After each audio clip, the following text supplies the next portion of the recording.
नमस्कार, स्वागत है आपका हमारे चैनल पर। मैं हूं आपके साथ शिप्रा सैनी। किसान आंदोलन की आड़ में अंतर्राष्ट्रीय साजिश का एक बड़ा खुलासा हुआ है। भारतीय लोकतंत्र को बदनाम करने के लिए किस तरीके से ग्लोबल साजिश रची जा रही थी, उसकी पोल खुद ग्रेटा थनबर्ग ने खोलकर रखी है। ग्रेटा थनबर्ग, जिनका हाल ही में एक ट्वीट सामने आया था, किसान आंदोलन का वो समर्थन करती नजर आई थी। स्वीडन की एक्टिविस्ट हैं ग्रेटा थनबर्ग, जिन्होंने ट्वीट किया था किसान आंदोलन को लेकर। इसके अलावा अमेरिकी पॉप सिंगर रिहाना ने भी एक ट्वीट किया था और किसान आंदोलन को समर्थन कर रही थी। उसके बाद से ही लगातार ये शक जाहिर किया जा रहा था कि दरअसल ये अंतरराष्ट्रीय एक साजिश है जो रची जा रही है भारत को तोड़ने के लिए, और अब खुद ग्रेटा थनबर्ग ने उस साजिश की पोल खोलकर रख दी है। उन्होंने एक ट्वीट किया, लेकिन उस ट्वीट को डिलीट भी कर दिया। लेकिन इस बीच उनके इस ट्वीट के जो स्क्रीनशॉट है वो सोशल मीडिया से लेकर ट्विटर पर खासतौर पर वायरल हो रहे हैं। उनके इस ट्वीट से ये साफ दिख रहा है कि एक ग्लोबल एजेंडा है जो भारत के लोकतंत्र को बदनाम करने की कोशिश की जा रही है।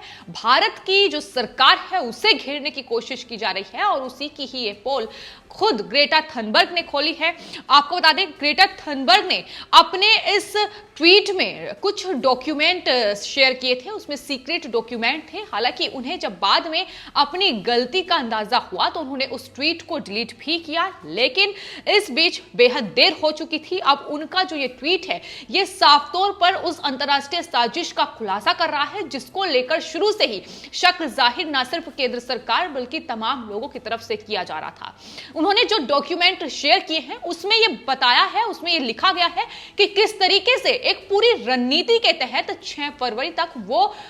देश को तोड़ने की, भारत को तोड़ने की कोशिश कर रहे हैं। लगातार जो देश विरोधी ताकतें हैं वो कहीं ना कहीं उनका साथ इस चीज में देती नजर आई हैं, और अब उनके जो ये सीक्रेट डॉक्यूमेंट है जब ट्विटर पर लगातार वायरल हो रहे हैं तो उसमें समझ में आ रहा है कि ग्रेटा थनबर्ग ने जो ट्वीट किए हैं, हालांकि उन्होंने अपने वो ट्वीट डिलीट कर दिए हैं, लेकिन इस बीच उनके स्क्रीनशॉट लगातार ट्विटर पर छाए हुए हैं, और उसमें लिखा था उन्होंने कि हम भारत में चल रहे किसान आंदोलन के साथ एकजुट से खड़े हैं। इसके बाद उन्होंने एक और ट्वीट किया था जिसमें उन्होंने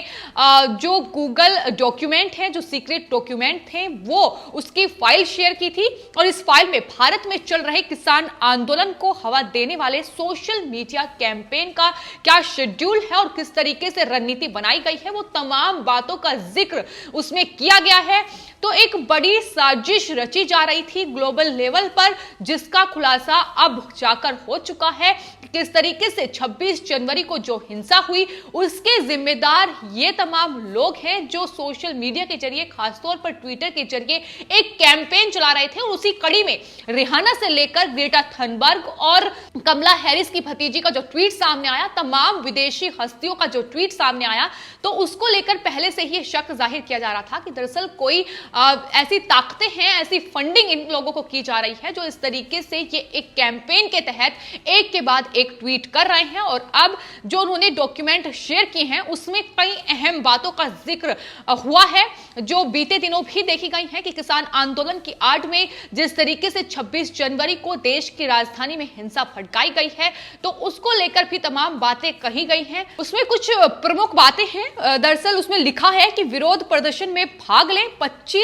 जनवरी तक ईमेल द्वारा एकजुटता दिखाने के लिए जो फोटोज हैं, जो वीडियोज हैं इस किसान आंदोलन के, वो शेयर करें, ताकि जो किसानों के लिए एकजुटता का संदेश दिल्ली के बॉर्डर्स पर दिया जा सके। इसके अलावा डिजिटल स्ट्राइक की बात भी कही गई है कि 26 जनवरी को या उससे पहले कृषि बिल का विरोध करने के लिए प्रधानमंत्री और कृषि मंत्री को अंतर्राष्ट्रीय मुद्रा कोष, विश्व व्यापार संगठन और विश्व बैंक के साथ टैग किया जाना है। तो किस तरीके से पूरी साजिश रची जा रही थी और उसे अंजाम भी 26 जनवरी तक दिया गया। गणतंत्र दिवस के मौके पर देश में हिंसा हुई, और उसके बाद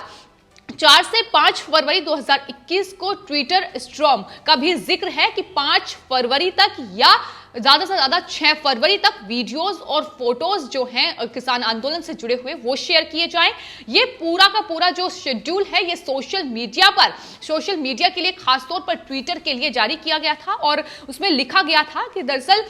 5 से 6 फरवरी तक ये तमाम जो किसान आंदोलन से जुड़े जो फोटोज हैं, वीडियोस हैं, वो ट्विटर पर शेयर किए जाए, ताकि आपको बता दें 6 फरवरी को चक्का जाम का ऐलान जो किसान संगठनों की ओर से किया गया है, राष्ट्रव्यापी देशव्यापी चक्का जाम यानी पूरी साजिश का खुलासा एक के बाद एक इस पूरे डॉक्यूमेंट फाइल के जरिए हो रहा है कि पहले 26 जनवरी का जिक्र, उसके बाद 6 फरवरी का जिक्र भी इस पूरे फाइल में किया गया है। इसके अलावा स्थानीय प्रतिनिधियों द्वारा भारत सरकार पर दबाव बनाने में अंतरराष्ट्रीय दबाव बनाने की कोशिश की जाए। तो जाहिर है विदेशों से जो ट्वीट आ रहे हैं, कनाडा से लेकर अमेरिका तक जो तमाम सेलिब्रिटीज हैं वहां के, वो जो ट्वीट कर रहे हैं वो सिर्फ और सिर्फ मकसद यही है कि एक पूरी तरीके से एक एजेंडा जो उनके द्वारा चलाया जा रहा है उसी को ही पूरा करने का यह मकसद है। रिहाना से लेकर ग्रेटा थनबर्ग ने जो ट्वीट किया था उसको लेकर लगातार सवाल उठ रहे थे, वहीं देश में बैठी कांग्रेस पार्टी से लेकर तमाम जो विपक्षी दल थे वो इनकी पैरवी करते नजर आ रहे थे। इनके ट्वीट को लगातार रिट्वीट उनके जरिए किया जा रहा था और वकालत करते नजर आ रहे थे कि विदेशों में बैठी हस्तियां भी किसान आंदोलन को लेकर चिंता जाहिर कर रही हैं। लेकिन अब जिस तरीके से ग्रेटा थनबर्ग के इस डॉक्यूमेंट फाइल सामने आने के बाद खुलासा हुआ है, तो न सिर्फ ये 18 साल की एक लड़की है जो कि एक इकोनॉमिकल एक्टिविस्ट है, जो कि तमाम पर्यावरण पर अपनी बातें सामने रखती हैं, लेकिन अब जिस तरीके से उन्होंने ये ट्वीट किया है और उस ट्वीट को कुछ ही मिनट के बाद डिलीट भी कर दिया गया, तो ये बताता है कि किस तरीके से एक पूरा का पूरा एजेंडा काम कर रहा है। खालिस्तानी लोगों के साथ इनके लिंक्स की बात सामने आ चुकी है कि किस तरीके से इनके साथ जो खालिस्तानी लोग हैं, आतंकी हैं, वो इनके साथ बैठकर लगातार उनकी जो प्रोग्राम है वो सामने आए हैं। तो तमाम तरीके से जो चीजें हैं वो एक के बाद एक बड़े खुलासे इस चीज में हो रहे हैं और अब सवाल ये उठता है कि आखिर कहां है वो कांग्रेस पार्टी, आखिर कहां है वो तमाम पत्रकार जो कल तक इनके ट्वीट को रीट्वीट करते हुए केंद्र सरकार को घेर रहे थे। अब जब इस साजिश का खुलासा हुआ है तो इन तमाम लोगों के मुंह पर चुप्पी है, लगातार एक का भी ट्वीट सामने नहीं आया है। तो जाहिर है जिस तरीके से ये पूरी साजिश रची जा रही है, अब सवाल ये उठता है कि आखिर देश में बैठकर या फिर विदेश में बैठकर इन तमाम लोगों को फंडिंग कौन कर रहा है, क्योंकि ये एक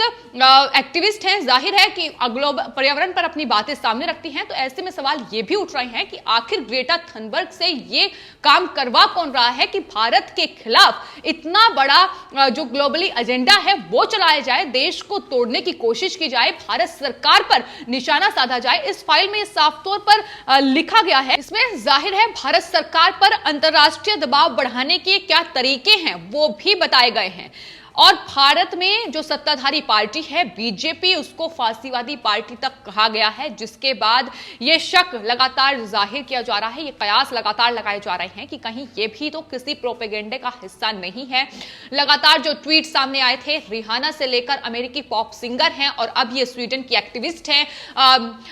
ग्रेटा थनबर्ग, इसको इनके जो ट्वीट सामने आए हैं उसके बाद अब सवाल लगातार बना हुआ है कि देश को तोड़ने की साजिश किसान आंदोलन की आड़ में आखिर कौन रच रहा है। खालिस्तानी लोग इस आंदोलन में शामिल है, इस बात का खुलासा पहले भी कई बार हो चुका है। जिस तरीके से इस आंदोलन में फंडिंग अलग अलग खालिस्तानी आतंकी समूह के द्वारा की जा रही है और अब खालिस्तानी जो पीआर है वो किस तरीके से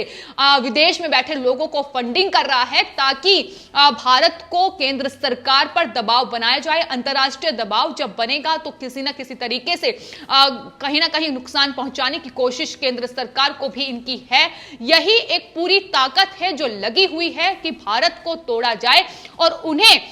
जो लोग सपोर्ट कर रहे हैं वो है देश में बैठी तमाम विपक्षी पार्टियां, उसमें खासतौर पर कांग्रेस पार्टी लगातार जो विदेश से जो ये ट्वीट आ रहे हैं उनकी पैरवी कर रही है, उनके ट्वीट पर लगातार उनके बयान सामने आ रहे हैं और वो भी केंद्र सरकार को घेरने के चक्कर में लगातार इस प्रोपेगेंडा का हिस्सा बने हुए हैं। तो जाहिर है ये एक पूरी मिलीभगत चल रही है। अब इसका खुलासा हुआ है तो अब तमाम लोगों के मुंह पर चुप्पी है, लेकिन अमेरिका से लेकर कनाडा तक लगातार जिस तरीके से तमाम लोगों के ट्वीट सामने आए हैं, किसान आंदोलन का वो समर्थन कर रहे हैं, लेकिन दिल्ली हिंसा से लेकर तमाम जो देश में मुद्दे हुए हैं उस पर चुप्पी साधे हुए नजर आते हैं। तो सवाल उठना लाजमी है, लेकिन भारत सरकार विदेश मंत्रालय लगातार उनके इन तमाम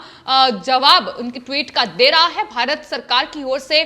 जब इनका ट्वीट सामने आया, अमेरिकी जो हस्ती है इनका ट्वीट सामने आया, तो उसके बाद जवाब दिया गया कि दरअसल ये गैर जिम्मेदाराना हरकत है और तथ्य को जाने बगैर ऐसे ट्वीट करना सही नहीं है। साफ तौर पर भारत सरकार की ओर से कई बार यह कहा जा चुका है कि भारत के आंतरिक मामलों में किसी भी ग्लोबल किसी भी विदेशी लोगों की हमें जरूरत नहीं है। हम अपना जो मसला है वो खुद सुलझा सकते हैं। वहीं आपको बता दें, एक आवाज ये है जो किसान आंदोलन का समर्थन कर रही है, जो भारत सरकार पर अंतर्राष्ट्रीय दबाव बनाने की कोशिश कर रही है, क्योंकि लगातार इन्हें तमाम लोगों की तरफ से फंडिंग की जा रही है। इस बात का खुलासा कई बार हो चुका है और जाहिर है जिस तरीके से अब एक के बाद एक खुलासे हो रहे हैं तो आने वाले वक्त में इसका भी खुलासा होगा। लेकिन वहीं दूसरी ओर संयुक्त राज्य अमेरिका ने अब भारत में नए कृषि कानूनों का समर्थन किया है। बाइडेन प्रशासन की ओर से इन केंद्र सरकार के इन कदमों का स्वागत किया गया है। साफ तौर पर उन्होंने कहा है कि भारत के बाजारों की कुशलता में सुधार करेंगे और निजी क्षेत्र में अधिक निवेश को ये जो बिल है आकर्षित करेंगे। तो एक और वो तमाम ताकतें हैं जो लगातार भारत को तोड़ने की कोशिश में लगी हुई है, लेकिन वहीं दूसरी ओर अमेरिकी जो प्रशासन है, बाइडेन जो सरकार है, उसने भारत में नए कृषि कानूनों का समर्थन करते हुए ये साफ तौर पर कहा है कि आने वाले वक्त में ये जो तमाम बिल हैं इससे जो फायदा होगा वो बाजारों में कुशलता और साथ ही कहा गया है कि जो निजी क्षेत्र हैं और उसमें अधिक निवेश को ये जो बिल है ये आकर्षित करेंगे। तो जाहिर है ये पूरा का पूरा झूठ का एक प्रोपेगेंडा, अब देश को तोड़ने का जो प्रोपेगेंडा है वो अंतरराष्ट्रीय लेवल पर चलाया जा रहा है, लेकिन भारत की ओर से तमाम लोगों के द्वारा इन्हें मुंहतोड़ जवाब दिया जा रहा है। फिर चाहे वो तमाम बीजेपी के पॉलिटिकल लीडर हो या फिर बॉलीवुड की हस्तियां हो, एक के बाद एक कंगना रनौत से लेकर अजय देवगन, अक्षय कुमार, तमाम लोग ट्वीट करते हुए इन्हें मुंहतोड़ जवाब दे रहे हैं। लेकिन अब जिस तरीके से खुलासा हुआ है तो जाहिर है आने वाले वक्त में सवाल अब उन विपक्षी पार्टियों से पूछा जाएगा जो इनकी वकालत करते नजर आ रहे थे। फिलहाल आपके इस पूरे मामले पर क्या राय है हमें कमेंट बॉक्स में जरूर लिखें और चैनल को सब्सक्राइब करें। धन्यवाद।